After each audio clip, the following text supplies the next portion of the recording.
Quality time को भी मैं समझता हूँ इस स्टेज पे थोड़ा सा एक पॉइंट और मैं डिस्क्राइब कर दूँ. देखिए, अगर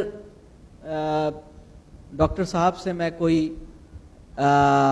इनसे मैं गुफ्तगू करूं और इनसे मैं अपने काम की कुछ बातें इनसे मालूम करूं, मैं इनसे पूछूं ये बताइए कि ये कैसे होता है, फलां चीज़ कैसे होती है, आपके इदारे में फलां काम क्या है और मुझे इसकी बारे में मालूमात दीजिए, और ये मेरे काम की इंफॉर्मेशन मुझे दें, तो किसने किसको टाइम दिया? मैंने डॉक्टर साहब को टाइम दिया या डॉक्टर साहब ने मुझे टाइम दिया? इन्होंने मुझे टाइम दिया, इसलिए कि मैंने अपनी मर्जी की इंफॉर्मेशन इनसे हासिल की. मैंने इन्हें रोका और कहा मुझे ये बताइए, ये बताइए, ये बताइए, और इन्होंने जो मैंने पूछा वो इन्होंने बता दिया. तो असल में तो इन्होंने मुझे टाइम दिया. टाइम देना किसे कहते हैं और टाइम लेना किसे कहते हैं, इसको पहले हमें क्लियर करना होगा. हम टाइम लेने को टाइम देना समझते रहते हैं. जितना टाइम हम अपने बच्चों से लेते हैं उतना टाइम हम उनको देते तो नहीं है. हम तो उन्हें बुलाते हैं और उनसे अपनी मर्जी की कुछ मालूमात उनमें से निकालते हैं और उसके बाद कहते हैं अच्छा बस जाओ. और वो कहता है मेरा भी कोई सवाल है, तो वो कहते हैं मैं दोबारा तुमसे फिर पूछूंगा कुछ सवाल. फिर वो मतलब बिल्कुल यानी टाइम देना तो उस वक्त होगा ना जब उनके एजेंडा पे बात हो. तो मैं क्वालिटी टाइम के 3 इंडिकेटर्स अमूमन बयान करता हूं कि पहला इंडिकेटर यह है कि एजेंडा उनका हो.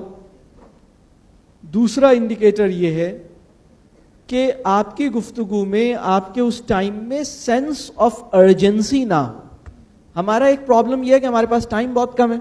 यानी 10 घंटे 12 घंटे कमाने की मेहनत है, 8-9 घंटे अपनी आराम की जरूरत है, और फिर 2-3 घंटे बमुश्किल बचते हैं जिसमें खाना, नमाज और कुछ एडमिनिस्ट्रेटिव अफेयर्स, और उसके अंदर फिर कुछ थोड़ा बहुत टाइम. तो जो बहुत थोड़ा सा जो 20 मिनट 15 मिनट का टाइम मिलता है, जब हमारे पास टाइम होता भी है तो हमारा सेंस ऑफ अर्जेंसी उस छोटे से अवेलेबल टाइम की क्वालिटी को बहुत बुरी तरह मुतासिर कर देता है.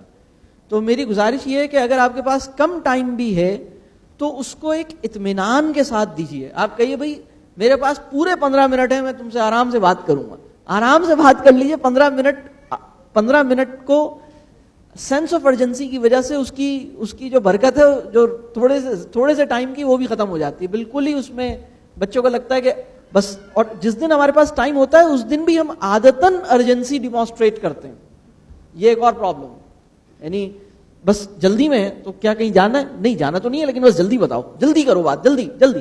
तो ये इस चक्कर से अपने आप को निकालें. जल्दी की जो स्पीड जो है वो 21वीं सदी से पहले वैल्यू का दर्जा स्पीड को हासिल नहीं हुआ था. स्पीड को वैल्यू बल्कि 21वीं सदी क्या 20वीं सदी में हासिल हुआ इसे.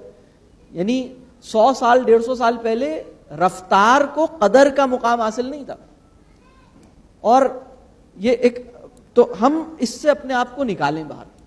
तीसरी गुजारिश ये है कि क्वालिटी टाइम का तीसरा इंडिकेटर ये है कि बच्चे के अंदर आपसे मिलने की दोबारा ख्वाहिश बरकरार रहे. बहुत से वालिदैन अपने बच्चे को इस तरह टाइम देते हैं कि बच्चा कहता है, आप कहते हैं ना अच्छा अब कल मिलूंगी दोबारा, तो बच्चा चाहता है कल आए ही ना, आज ही रहे, बस कल का दिन आए ही नहीं. क्योंकि दोबारा आपके हुजूर खड़े होकर दोबारा आपके सवालात के जवाब देने. तो पहली बात के देयर एजेंडा, दूसरी बात नो सेंस ऑफ अर्जेंसी, तीसरी बात अर्ज टू मीट अगेन. अगर ये 3 इंडिकेटर्स आपके 15 मिनट या 10 मिनट या 8 मिनट के इंटरैक्शन में मौजूद हैं तो ये थोड़ा सा वक्त जो है ये क्वालिटी टाइम होगा. हमारे एक चैलेंज तो ये है कि हम बच्चों के साथ अपना वक्त किसी तरह बढ़ाएं, ये एक अलग चैलेंज है.